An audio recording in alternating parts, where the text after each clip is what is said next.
दर्शक मंडळी नमस्कार. मी अरुण तुमचं स्वागत करतो आपल्या युट्यूब चॅनलमध्ये. आता मी आहे तासगावतील ऐतिहासिक अशा गणपती मंदिराजवळ. आजच्या व्हिडिओमध्ये आपण जाणार आहोत तासगाव येथील गणपतीचा रथोत्सव सोहळा याच्याबद्दल, तसं या मंदिराबद्दल अधिक माहिती, या मंदिराची स्थापना कधी झाली, कोणी केली, रथोत्सव सोहळा कधीपासून सुरुवात झाला, हे संपूर्ण माहिती आपल्याला आजच्या व्हिडिओमध्ये बघायला मिळेल. त्यामुळे हा व्हिडिओ शेवटपर्यंत बघा आणि व्हिडिओला लाईक करा, चॅनल आपले सबस्क्राईब करा. हे आहे तासगाव नगरीचे आराध्य दैवत असलेले श्री गणपती पंचायत देवस्थान संस्थान.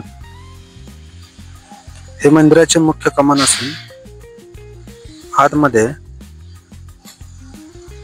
भव्य उंच असे 7 मजली गोपुर आहे.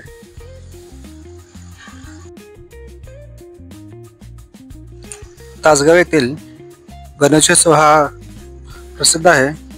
तो या ठिकाणी दरवर्षी साजरा होणारा रथोत्सव सोहळ्यासाठी.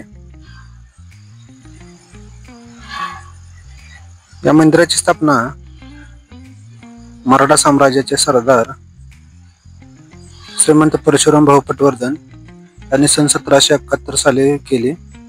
1771 ला मंदिर बांधकाम सुरुवात झाले आणि 1779 साली ते पूर्णत्वास आले. मंदिराच्या आतमध्ये असे नयनरम्य दृश्य आपणास बघावयास मिळते.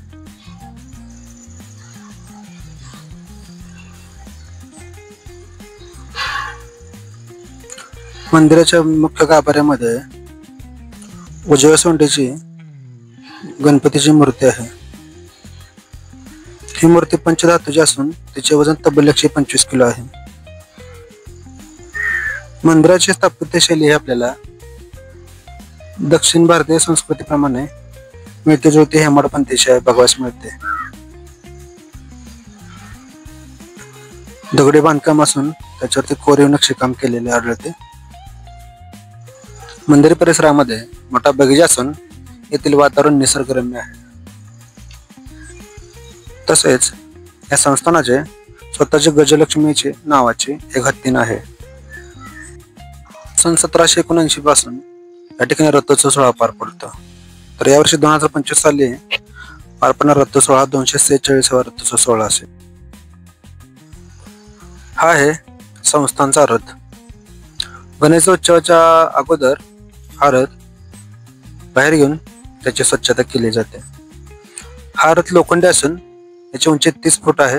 हा 3 मजली आहे. पूर्वी या ठिकाणी सागवानी रथ वापरला जायचा, परंतु सध्याच्या काळामध्ये हा रथ लोखंडी वापरला जातो. हा रथ पूर्ण पाण्याने स्वच्छ धुतला जातो.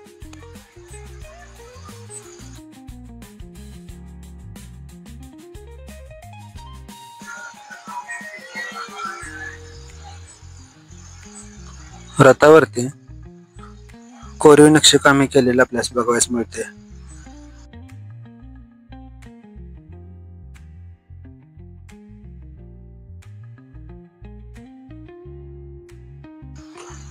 रथावरती कोरीव नक्षीकाम तसेच देवी देवतांच्या सुबक मूर्ती कोरलेल्या आहेत. हा रथोत्सव सोहळा भाद्रपद शुद्ध चतुर्थीला गणरायाचे आगमन झाल्यानंतर दुसऱ्या दिवशी म्हणजे ऋषी पंचमी दिवशी पार पडतो. तासगावचा विसर्जन सोहळा हा 8 दिवसाचा असतो. रथावरती गुलाल, पेटे, नारळ, खोबऱ्याचे उधळण केले जाते. तर ढोल, ताशे, झांज, मानवी मनोरे, गजलक्ष्मी हत्तीण या रथाचे प्रमुख आकर्षण असते.